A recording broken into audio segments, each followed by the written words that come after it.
be respected as such, but being murder monsters, that is not the case, because alligators are really just some of the laziest animals that you would ever come across in our ecosystem. And when I mean by lazy, ladies, I want y'all to think back to the time when y'all dated that one guy that wouldn't even get a job or pay a single bill.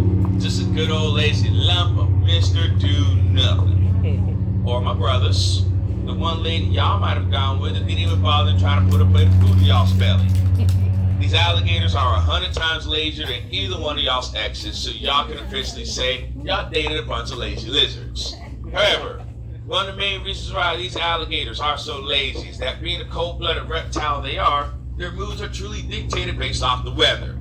Great example of Charlie. Homeboy hasn't even tried hissing or biting at me yet because I haven't started messing with the brother yet. But most alligators, even in the wild, they do go by the rule that if you do not mess with them, they really will not mess with you, because their stamina reserves are very terrible, and it would actually take them a lot longer to store up any energy than it would be for half the time it takes for them to lose it. So if a gator doesn't see you as a threat, the gator's not going to waste his energy on you. Now with the relationship with me and Charlie, homeboy knows I'm not a threat to him because I'm with him all the time. Now when I start messing with the brother, it's when he starts becoming a little pissy pants. However, the way that these alligators regulate their body temperature and their moods though is with these plates that are on their back that are called scutes. Scutes not only act as the alligator's armor, but also as their solar panel as well. Gator goes out to the sun hits his back, that heats up all his blood, and that is how they get their energy. Additionally, alligators have 40 teeth in the top row of their mouth, 40 teeth in the bottom, and they have a bite force that ranges from 2 to 3,000 pounds of pressure per square inch. They can actually crush the human skull in just a little under 14 seconds. Now, before I show you guys Charlie's beautiful smile, does anybody have any questions for me? Alright. I've been bit by alligators 3 times in my life, and I'm sure as heck not about to make it a 4th. Let's see we get home and open up for y'all so y'all can see what we call a Florida smile. Hey, Bubba. Oh my God. There we go. So as you guys see, 40 teeth in the top row of his mouth, 40 teeth in the bottom. You got the back of his throat, which is called the calicula, and then you have his tongue. Now think about this, guys. Alligators' mouths are very similar to Venus flytraps. They're extremely sensitive. A drop of water, a grain of sand, any little thing could trigger a gator's mouth to close at full force. However, because an alligator's mouth is connected by all the nervous systems that travel throughout every part of his tooth and tongue, as long as nothing touches the inside, it doesn't close up all the way. Great example. Just don't touch the inside, see? Doesn't close up, see that? However, because of how sensitive a gator's mouth is, even me simply blowing on his tongue is enough to trigger it to close at full force. Great example.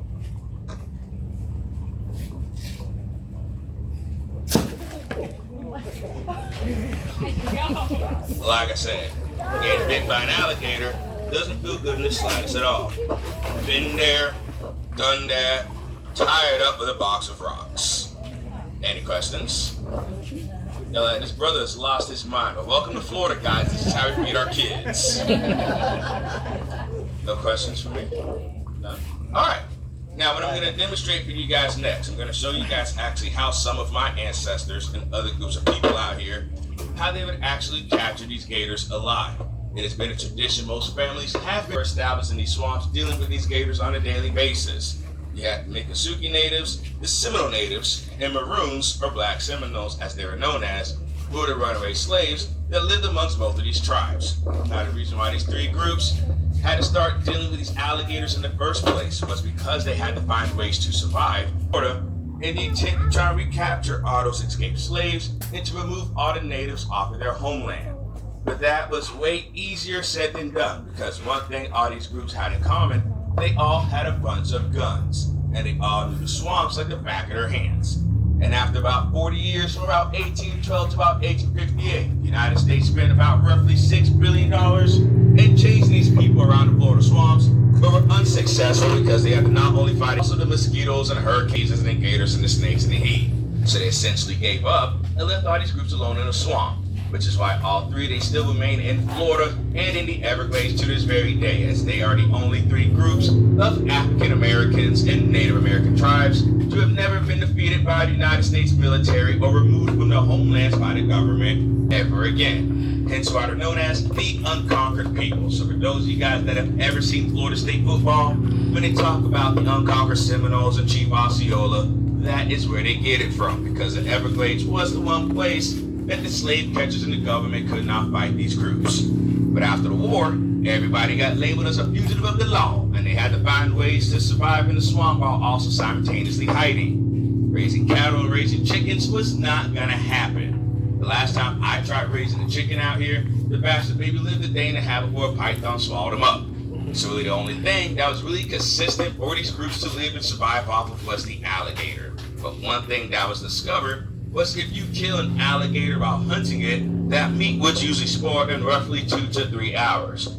So the best way to offset that was to start capturing these gators alive, and thus the term alligator wrestling was born. So the way I was taught, at least, to capture a gator, it is a 3-step process. So step 1 is what you call the frontal catch. Believe it or not, the safest place you could be when capturing an alligator is not from the back and not from the side, but straight down the middle of his face. Because the alligator's eyes are on the side of his head, it does create a blind spot down the middle of the gator's snout, and he cannot see you as well. When you go for a frontal catch, you want to make sure you get in the middle of the snout area. The gator cannot see you. Get in front of him. Once you're ready, and as safely as you can, control the mid-snout so you can control his head, go underneath his jaw, get it shut, hold on to it, and don't let go, because if you do, the gator cannon will bite your gonads off.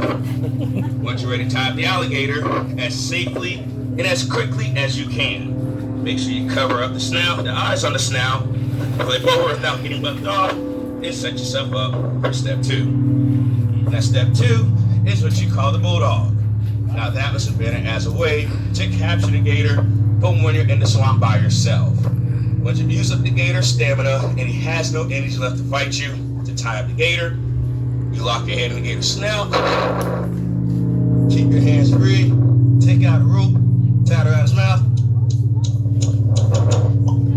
tie it up, simple, easy, and those are your first 2 steps of capturing a gator. Step 3 is the oldest way of gator capture, but also the most dangerous, which is why we call it the face-off. Now, the way the face-off would work when capturing an alligator is you'll keep the gator's mouth open as long as you can to get a rope inside of his mouth. Once the rope is hit, gator closed shut, then he does a death roll, tying the rope around his mouth for you. Now, here's the thing, guys.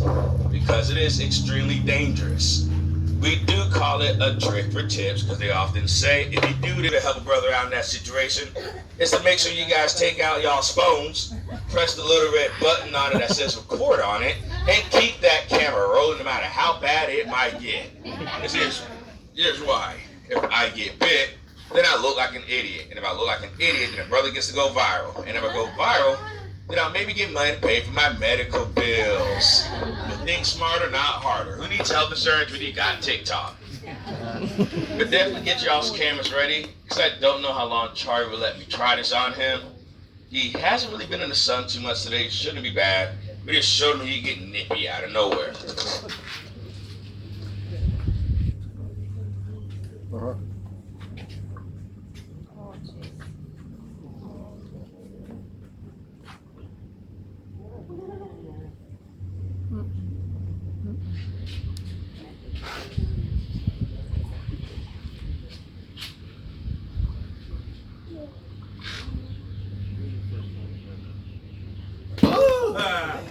Got jumpy. And that's why we call it the face-off, the oldest way of capturing a gator alive. Alright, now do we have any questions before you guys get a chance to hold an alligator and take pictures with one as well?